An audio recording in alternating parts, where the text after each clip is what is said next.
Bonjour, aujourd'hui je vous donne rendez-vous dans mon village pour un petit tour, suivez-moi. Vous entendez tous ces cris?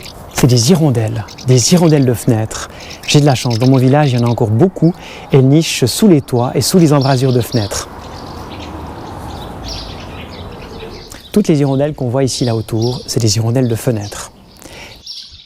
Ça, c'est l'hirondelle rustique, qu'on appelle aussi hirondelle de cheminée, qu'on reconnaît à sa belle gorge rouge brique et puis à sa longue queue fourchue.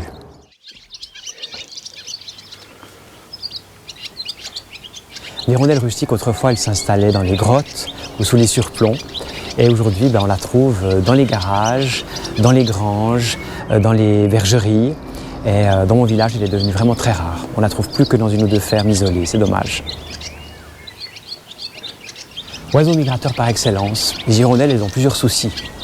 D'abord, il y a la diminution des insectes dans les campagnes à cause de l'utilisation des pesticides.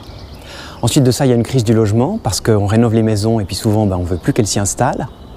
En plus de ça, souvent, pour construire leur nid, elles ont besoin de boue, de flaques, pour aller chercher vraiment de la terre et du matériau. Et ça, bêtement, elles en trouvent de moins en moins. Et puis, en plus de ça, en Afrique, c'est pas évident non plus. Il y a la désertification dans le Sahel qui rend leur hivernage de plus en plus difficile. Et voilà, les hirondelles disparaissent. Alors, dans mon village, avec quelques amis, on a décidé de se bouger pour les hirondelles. Donc d'abord, on a fait des actions dans les écoles. On a projeté un film, on a sensibilisé les enfants à la protection des hirondelles. On a construit avec eux aussi des nichoirs, des magnifiques nichoirs. Et puis ensuite, on a fait le tour du village et on a essayé de convaincre plein de gens de remettre des nichoirs sur leur façade. Et en particulier, évidemment, les nichoirs de l'école primaire. Des hirondelles sur sa maison, ça peut faire un peu peur, parce qu'on imagine tout de suite les salissures sur le crépi. En fait, la solution, elle est toute simple. Là, vous voyez, là derrière, c'est la boucherie du village. Et le boucher, c'est un grand ami des hirondelles. Il a plein de nids sous son toit. Et en fait, la solution, c'est tout simplement de mettre une planche sous les nids qu'on nettoie chaque hiver. Et comme ça, il n'y a aucune salissure sur les façades. Voilà, c'est tout simple.